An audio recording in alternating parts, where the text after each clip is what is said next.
Hello, and welcome to the Ministry Chick Network podcast, where we encourage, equip, and empower women of faith to lead with clarity, confidence, and purpose. I'm your host, Melissa Mashburn, the CEO, also the Chief Encouragement Officer here at the Ministry Chick Network. And today we're going to be joined by one of our very favorite Ministry Chick Network team members, Erin Pickering. She is the Director of Growth and Communications for the Ministry Chick Network. She's also the director of conference operations for BuildGroups and someone who deeply understands the power of community, discipleship, and meaningful conversation. Erin has such a heart for helping people grow through intentional relationships, shared experiences, and spaces where authentic faith conversations can happen. If you've ever felt disconnected, longed for deeper community, or even wondered how discipleship works in real life, well, this conversation today will encourage you. So let's get started. Hello, hello. I'm thrilled to have Erin on today because she's awesome. You're going to love her. So, for anybody that's meeting you for the first time today, can you share a little bit about like your leadership journey, your ministry background, and what you're doing today? Yeah, Which absolutely. I For understand is a loaded question. It is a loaded question, but first, Melissa, thanks so much for inviting me on. And Ministry Chick is just excited to have this conversation today. So, super honored to be here. Um, to answer the question about the leadership journey, that is a loaded question because I didn't always work in ministry. I worked in conservation in the corporate world for a lot of years before the Lord called me into ministry. And so part of my leadership journey was in the hard, where it wasn't filtered through faith. It was Oh, filtered through the corporate lens and uh, ROIs and business and um, having to meet strong deadlines and really if you had to stay up till midnight and get the sure. stuff done. So part Right. of that leadership journey was really also being in rooms with executives a lot. Especially when I was working in campaign development and working at a marketing firm,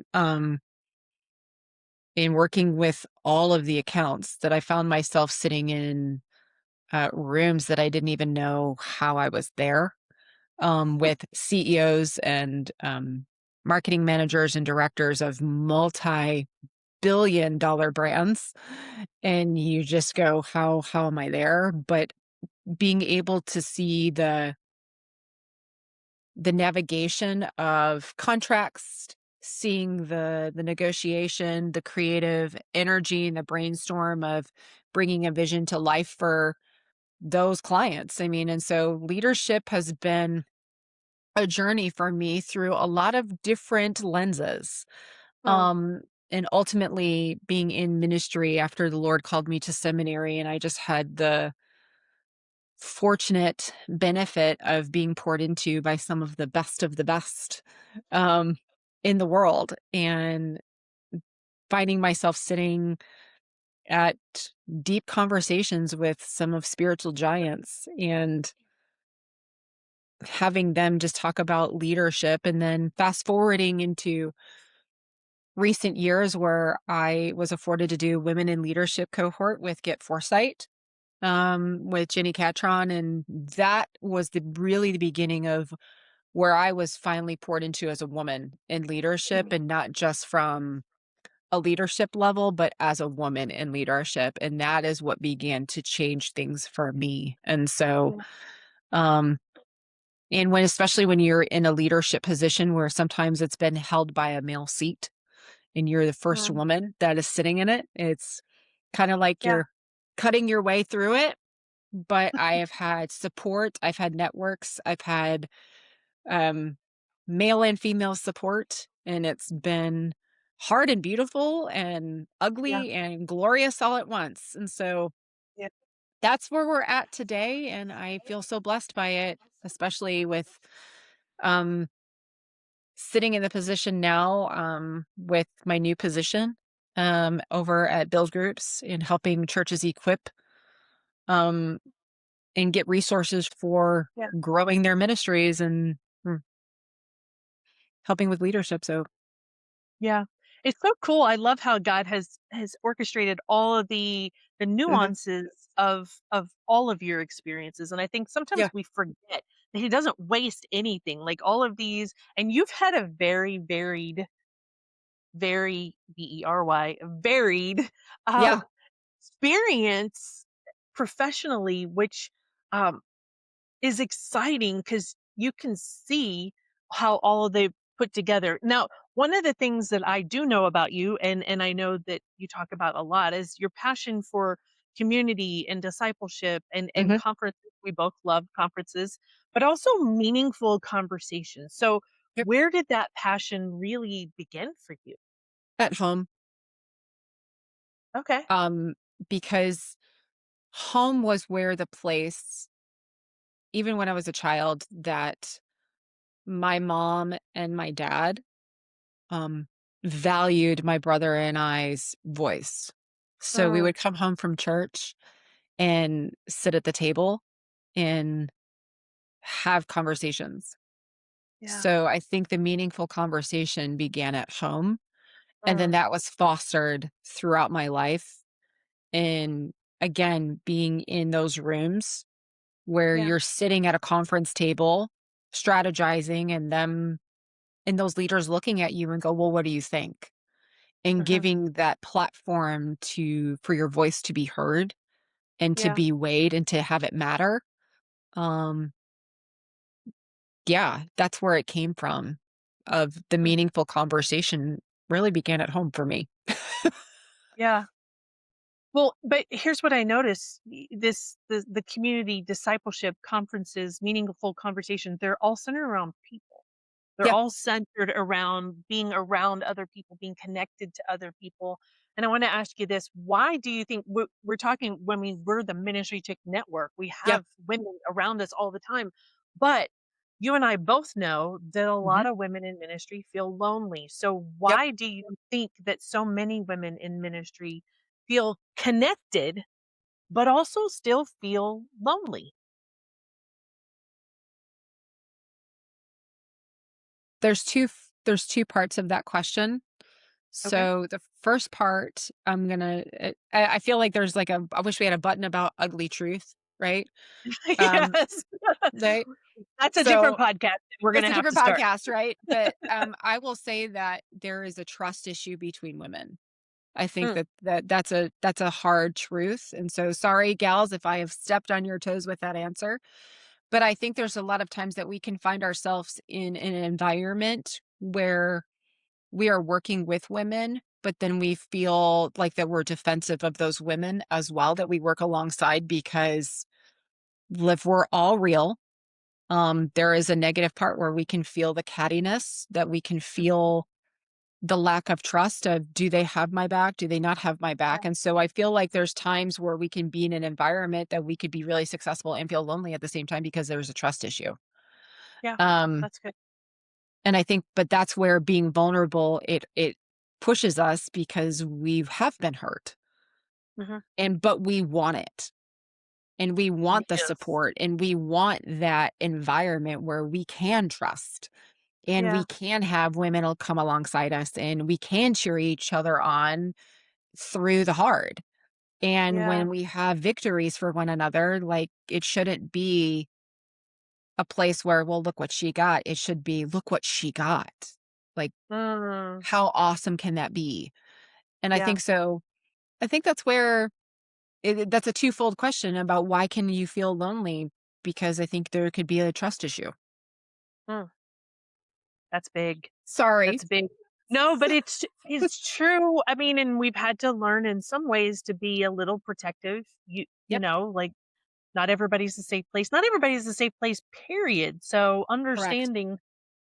understanding who you're sharing with and all of that. Hmm.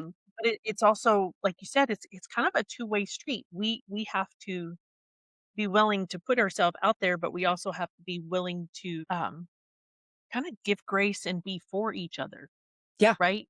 Yeah. Instead of, hey, she took my spot or whatever. Yeah. Um, okay, so again, we're centering around community, we're centering Yeah. around people, all of these things. How can somebody discern if they're truly growing in community, right? Versus simply staying busy around other people, right? I want to be in Oh, a relationship where I'm growing and I'm being challenged and there's a little bit of iron sharpens iron versus we just kind of go check all the boxes and we're doing all the things and I'm running like busy. I think it's for me, what I experienced is that I found myself slowing down in that community with the women that I did trust, right? And the Uh, people that I trusted. And and that's built over time. okay. I think it's like a bank account where you make these investments in the relationship, like, Yeah. slowly and surely, and so that there is a bank of trust that Yep. grows, and so that's over time where you make these deposits emotionally and relationally that accumulate, and when you find that accumulation, you start slowing down in those relationships in community where you go to that person and say, "Hey, I'm just really struggling with something. I just need to talk it out." Yeah. And then you find that there's a trust level that you have. And Mm, I have several women that I do have that with, and colleagues that I do have that with. And that took time. And I yeah. think that's how you learn over time because God calls us to be wise. He Mm, calls us about not trying to have 50 million close friends, right? Or 50 million close people. He really does talk about in scripture that when you have a few people that you can count on, that is a blessing. And I think that there's in this culture today that mm, Instagram life or social media says, "Hey, look, I need to have all of these followers and all of these friends," when you don't even know half their names or you don't really have a relationship with them, where my tribe matters to me, and my tribe is like 4 women, and mm, those 4 women matter to me more than anything, um, and I know way more than 4 women, but in my inner sanctum, in my circle, those yeah. relationships didn't happen immediate. It happened over time, and so how Yeah. do you learn about the discernment, about being wise about your time, and with those small moments where like, "Oh, let me give this piece of information," and it's just like kids when you're raising children, and I don't have children, but, all my friends who do have children, and even when my mom would talk about this, is that, trust is built like, "Oh, can I trust my kid to stay home for 2 hours by themselves while I go grocery shopping?" And you come Mm, home and the house is still good, and you're like, "Okay, well, there's a trust factor that's been built about time and investment," right? mm, And the same is true for us. I think we just forget that principle that there has to mm, be small investments made because it accumulates over time. mm. That's good. That's really good. And honestly, um, growing takes time. Yeah, It does. And anytime we think that we can supercharge it, because that's the world we live in, we're we do. gonna we're gonna probably learn the hard way that it may not be as deep as you thought. Yeah, and I think the other part too is when you identify that you're growing with other people, they reciprocate to you. Yeah, It's not just a one-way street now. that's It's true. it's it's the other way where they come to you because there's deposits have been made into that relationship and they will come to you. And I Uh-huh. have a friend right now that just said, "Hey, I need to talk." And I'm like, "Call me." And she literally picked up the phone and called me, and it was a 2-hour conversation, and she lives across country, and it was so worth it. Yeah. She goes, "I couldn't talk about this even with people that I live near. I needed my tribe. I needed you." And that's time, and there's a growth thing, and when you have those moments where you grow with people, Yeah. even in the people that are around you or people that live far apart, right? That there is growth that happens and you're able to come alongside each other and walk through those seasons together in the hard and in the really positive part where Uh-huh. you can just be experiencing not the wilderness, but the blessings. And you Right. just see somebody just growing and you're like, yes, so happy for you. It's reciprocated. And Yeah. that's when I think when you're able to identify growth with people is where you are in the mountaintops and in the valleys together, Mhm. and it's at different seasons, Mm, and you're able mm. to have the give and take. Yeah, that's good. Well, and it honestly leads me perfectly to the next question. What role do conversations, shared meals, and we both love conferences and we love the Yeah. conference experience. So, these conversations, shared meals, conference experiences, how does that play into like your own spiritual growth? But maybe how can that also be helpful for somebody else's spiritual growth? Well, you're touching on my heart, especially about the shared meals, because it matters and it puts you in a posture of what you're willing to come to the table with. Expand on that. Um, when you're willing to come to the table with vulnerability, when you're willing to come to the table with who you are and where you don't pretend like you have to be a chameleon Mm, and try to fit in, but where you can literally come and sit down as you are to the table. Um, and you have other people that pull up a seat, that's where those conversations can be real. And that matters. yeah. And it matters for me because then I know that there's no barrier. Those are the moments that I have found that the deepest conversations and the life-changing moments that I've had have not actually been where I've just been sitting in a seat listening to somebody lecture. Um, Yeah. or, and I love conferences. I'm a conference junkie, right? Yeah. I love me a good conference. But it's been in the moments around a bonfire. Yeah. It's been in the moments around a long table with 13 other women on a front porch of somebody's house where I had someone look at me and say, I never felt called to ministry. I felt called to the position for that season in my life. And that was Hmm. so life-giving for me, where I felt permission that I felt called to the position that I was in for a season.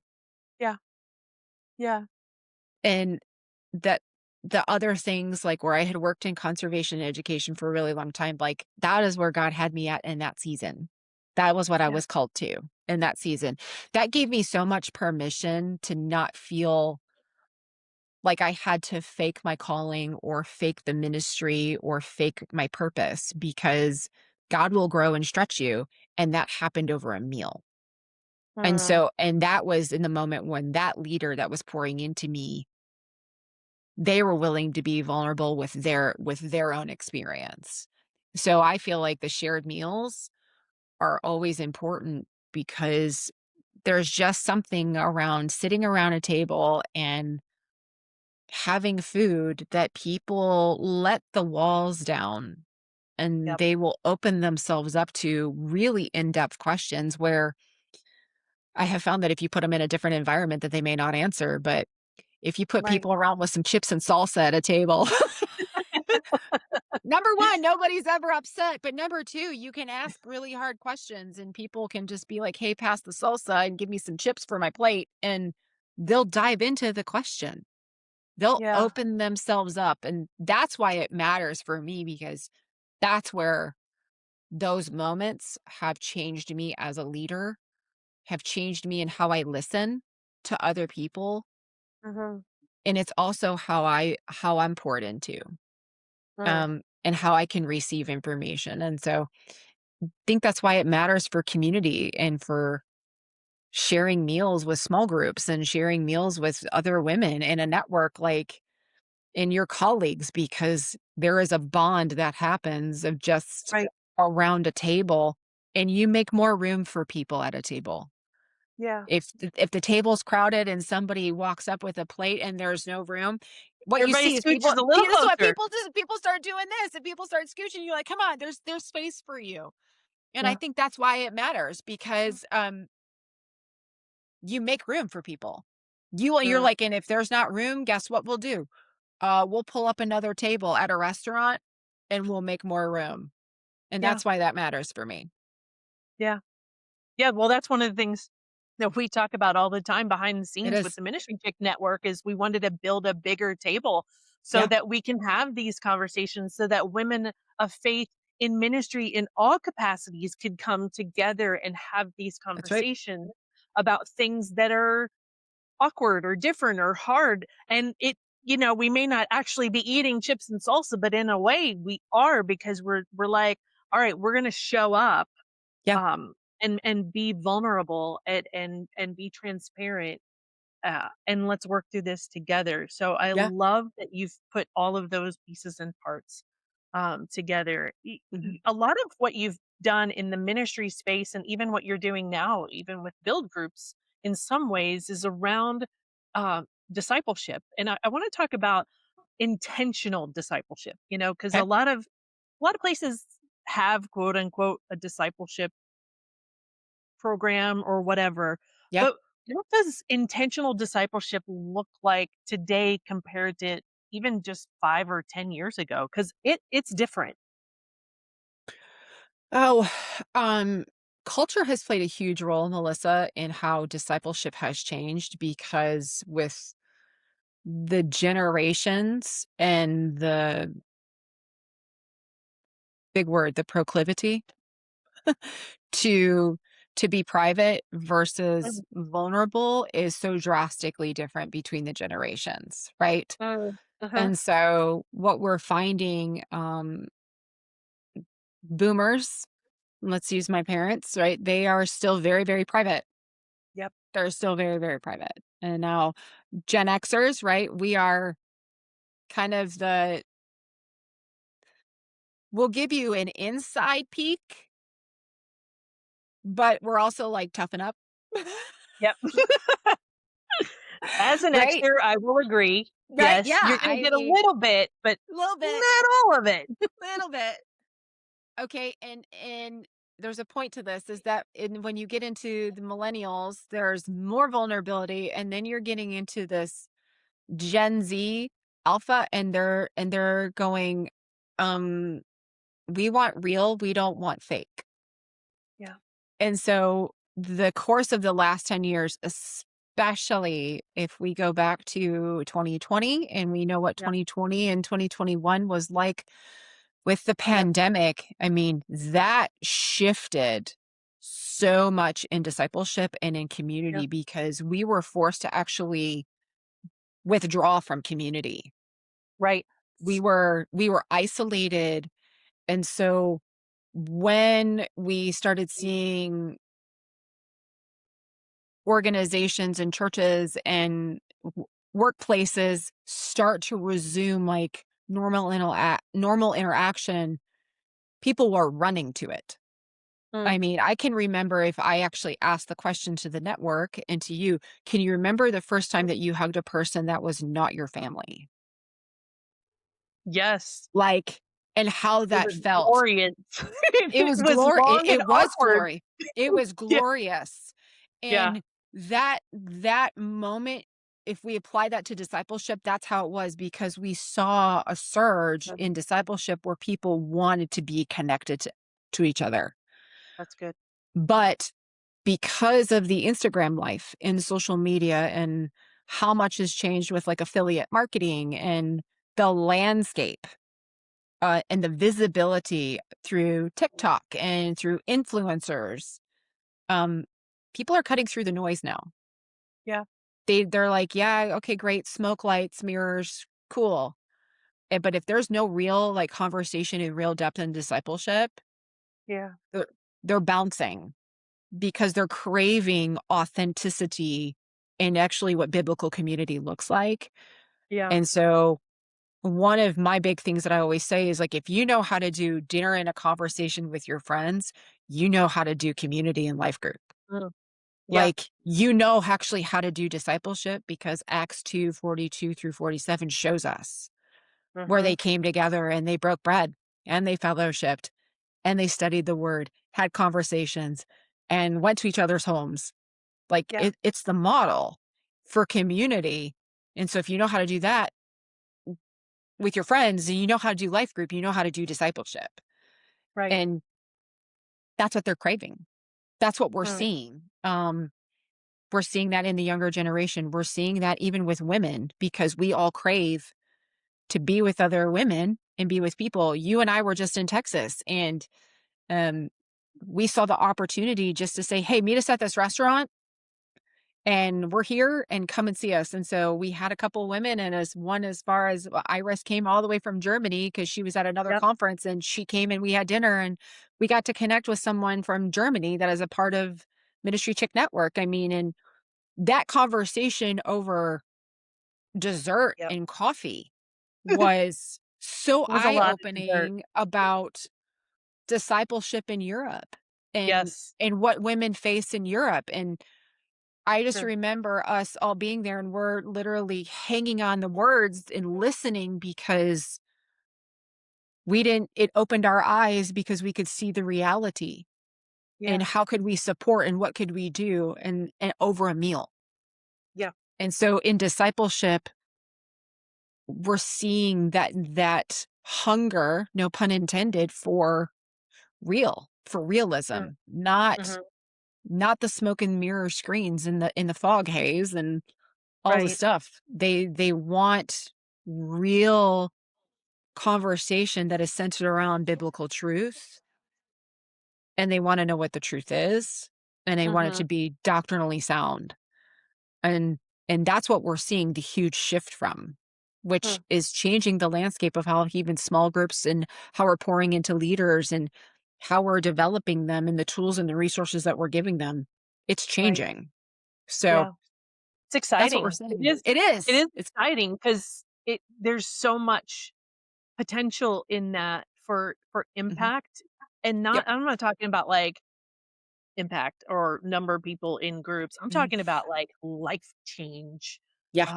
heart change, soul changing impact that's exciting. Well, which leads me, my next question was really geared towards ministry leaders, and but you and I talk about this all the time. We're all Mhm. called to ministry, right? So some of Yeah. us are called to the local church and we work in the local church or parachurch or nonprofits and stuff like that, Mhm. but we are all called. So I want to change this. Instead of like ministry leaders create environments, how can we as women of faith who are all called to ministry create environments where real community and growth naturally happen?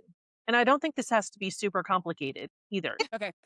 Um, Embrace who you are. Embrace the position and the place that God has put you in for the season of life that you're in. Okay. If you're a mom and you're able to connect with other moms, that can be your ministry. If you are a double income, no kids wife, hi, that's me. Um, Embrace the season where God has put you because you're not failing in life because maybe your life looks a little different, but maybe Mm, God has opened up doors for you that you're meant to step into that maybe a mom with 5 kids or 2 kids can't step into. So, right. how do you create those environments is embrace who you are and embrace the place that God has put you in Mm, because that is your ministry. That's your field. yep. That's where you can plant and water and be a testimony for him. Which brings me to 3 is don't compare. Oof. Don't compare your calling and your position in life to somebody else because that is the secret battle that we face of like, well, I should be her. No, Yeah. you should be you as a daughter of the King of Kings and Lord of Lords. Like you should be Mhm. you. And because we're not all called to the same thing. We're Yeah. not all built the same. We're not all wired the same. Can we have similar traits? Can we have similar personalities? And yeah, Yeah. absolutely.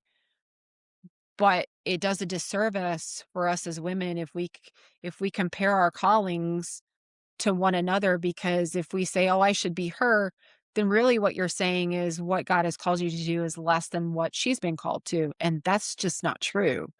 Yeah. Embrace who you are and embrace what God has given you and provided you and use it for him. That's how you do it. That's Mm, how they women can embrace in any walk of life. right. My mom was a physical therapist, assistant and for 25 years, and she was that was her full-time job, but she also was a Sunday school teacher, in Michigan and growing up, and she said she would have 2 fields of harvest. She had one Mm. at the church, and then she had a field that she had to go to minister to patients. She embraced what she did and Yeah. saw where God was working. I mean, even now, Good. my family, there is a local restaurant that they all go to, and mom says, "I see where God is working." And Mm, your dad and I are there, and we're ministering to people, and we're entering conversations. And I think that's a true testament of just embrace where you're at yeah. and step into what God can equip you to do right where you're at and not feel like it's less. Mm. That's good. And I think what I'm hearing you say also is don't wait for it to be perfect. When the kids are grown, or when I get a job, or when I finish seminary, or when I work Right? at the church, or when whatever it is, like you are where you are right now for a Yep. reason. Yep. And God has you in that community, at that job, at that church, in that grocery store. I know for you it's Harris Teeter. I'm in Texas, so it's HEB. Like, whatever it is, like, Yeah. wherever he has you Yeah. is where you're supposed to be, and that is 100%. is a mission field, and that is where you can create real community and growth. But as you said earlier, it takes time. It's Yeah. showing up, and it's allowing people in on the journey. Yeah. Um, And I think it's a true testament that my husband and I have lived in our neighborhood for 10 years now. And our neighbors are the ones that have finally started saying, "Hey, will you pray for us? Because Mm. we're just going through a hard season," and they're not believers. And Yeah, that's a huge step. yeah, And we just feel like that's a victory. And we see the time that it's taken for them to even just say that to us. And I absolutely. think that's where the community gets created, because when you are who you are and you let your light shine the way it's meant to, right? Mm. Um, People will see the Jesus in you. And I think it's also, we have to remember that sometimes we are the only Jesus that people will ever see. That's a Mm, statement that we all have that heard in hurts. our life, It hurts and it sometimes, doesn't it? hurts. Yeah, yeah, But I think there's a moment when, if you're at the grocery store and you're just aggravated and you can see the worker, just the cashier checking you out. And if you even just do something as simple of noticing their name on their name tag and you look them in the eye and just go, "Hey, Melissa, how's your day going?" And they will yep, literally stop and look at you and go, uh-huh, "It's been a rough day today." And you go, yep. "I'm really sorry. Like, what time do you get off work?" And they're like, 2 hours. And you go, "You can make it." Like, Yeah. that's a small Yes. moment of ministry. Yes, And it is. And there is a cashier that I said that to, and I came back through her line 3 weeks ago, and she just almost welled up. She said, "Hey, you're Oh, back." And I said, "I am." I said, "How are you doing?" And she goes, "My day's going really good." She goes, "I just want you to know that day I was just really rough, and I remembered oh, your face, and I can't tell you how much that mattered to me. So that's thanks." awesome. That's That's awesome. community. Community, a and you begin to make the impact. Yeah, Small incremental moments. yeah, And if you know who you are and where you're at, God uh-huh, will do beyond your yeah. imagination with you if you come in open-handed and willing. So Yeah. you've seen firsthand how intentional community shapes growth, right? Yeah. It doesn't just happen. It's intentional. So what role do spaces like the Ministry Chick Network play in helping women to not lead alone? And why does the ongoing community matter so much more than just a one-time inspiration? It matters because it allows you as a leader, first off, to take off that hat. Mm, There is a space that as leaders that we need yeah. to be safe and to be vulnerable at a high level leadership level. Uh-huh. Um, Because when we're leading others, we feel that we have to keep that hat on, and we have to help them navigate through that. And we Yeah. feel the mental weight and the emotional weight and the spiritual responsibility. There's a That's there's a weight, a heaviness that comes to that.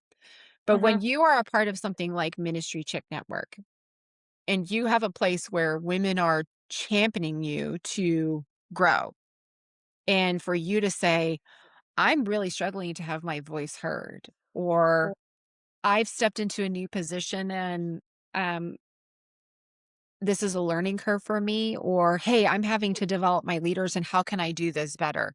When you have Yeah. other women that are around you that are doing the exact same thing, there is so much support and this moment that Yes. happens Yes. that you go, how's your day? You're like, I was in back to back meetings and then I had to navigate this really difficult conversation as a leader. And I got to really try Mm. out some things that I learned. And then to have the question like, well, how did it go? And you can be real with the answer and not feel judged, not feel like Mm. you have failed at it. Or Yeah. maybe you each can be honest and go, well, here's how I handled it. But do you think that there was a better way I could have said it? Or if there's a Yeah. better way that I could have done it? And then you get I love honest that. feedback without being judged. They're like, Right. well, maybe you might want to try this next time. Mm. And there is this bond in the community that forms.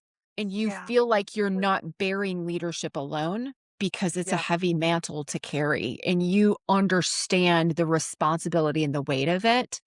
Mhm. And that is what has been so important for me to be around in my community of other leaders because I was able to take the hat off and just say, "Hey, how's it going?" You're like crying, ugly cry, like it's Yep. hard. Like Yeah. this has just been hard. It's been hard Yeah. personally. It's been hard professionally. I mean, it's hard. And Mhm. you feel that arm around you that comes in and goes, "Yeah, I've been there." Yeah. And those people that have walked through a season, they pour into you.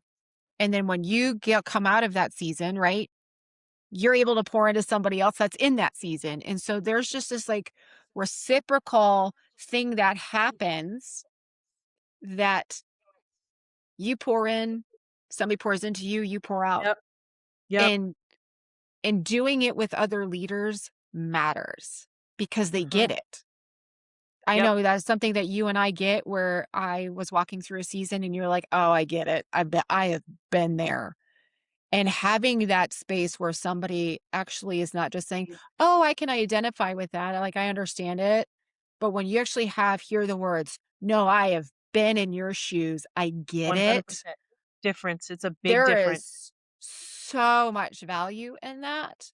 And Yep. that's why it matters. Like, you can try to do it alone, but man, God has called us to be so much more. God himself is community in its like Yep. biggest essence possible because he's Father, Son, and Holy Spirit. He is one and three, three and one. Like he is community and designed us for community Yep. because he said it's not good for a man to be alone. He wasn't just talking about Adam. He was Yeah. talking about mankind. Like it's not good for us to be alone. And I look at leadership 100%. and go, yeah, it's not good for us to be alone. People matter and iron sharpens iron, right? Yep. We talk about scripture in that of how being around people like refine us and make us better. And it's one body, many parts. And sometimes you need those people to come alongside you. That's why Mm. community matters so much. That's why I love Ministry Chick and why I love what I get to do in my job because it's getting people to say, you need people. Yeah. It matters. So good. So good. And I love you're absolutely right. My favorite thing about what we get to do, even in Ministry Chick, is somebody will come to the table and like, oh, it's really complicated. And I actually Mhm. do know what you're talking about. And I Yeah. understand the depth of the awkwardness or the hardness or the messy. But I would love to just give you a space. Where can listeners connect with you or learn more about your work? Because we didn't talk about like Working Genius Yep. certification and different and coaching and training and all of these other things because Yep. you have had a lot of experiences and you still have a lot of experiences. First off, you can connect with me through Ministry Chick. So I actually get the pleasure to help with communications and consulting in that area. And so using some of that background. But if you are in discipleship and in working at a church and you're looking for small group stuff, you can connect with me over at BuildGroups .net and talk with me there because I do consulting through them. And so multiple ways. If you are brave enough and you feel like you want to stalk me on Facebook or Instagram, I am on there. Uh, my handle on Instagram is Erin Pick 17, and you can find that and you can follow whatever, all that stuff, and send me direct messages and I'll respond. And um, but that's how they can connect with me. And I think the one thing that I would tell Ministry Chick is um, don't be afraid to reach out. Sometimes we feel like we as women go, oh, feel really awkward if I reach out. No, not really. Mm-mm. Like, just reach out because Yeah. when we would literally say, your growth matters, your leadership development matters. Do you care enough about yourself to grow Mm, and invest in yourself? yeah. And sometimes that it takes a small moment to reach out to begin that step. So Yep. don't feel like you are waiting for something to be perfect or waiting for permission. We're giving you the Yep. permission to do it. When we Absolutely. say, "Hey, how can we pray for you?" or "Hey, if we're doing a survey, we really want to hear it because it matters."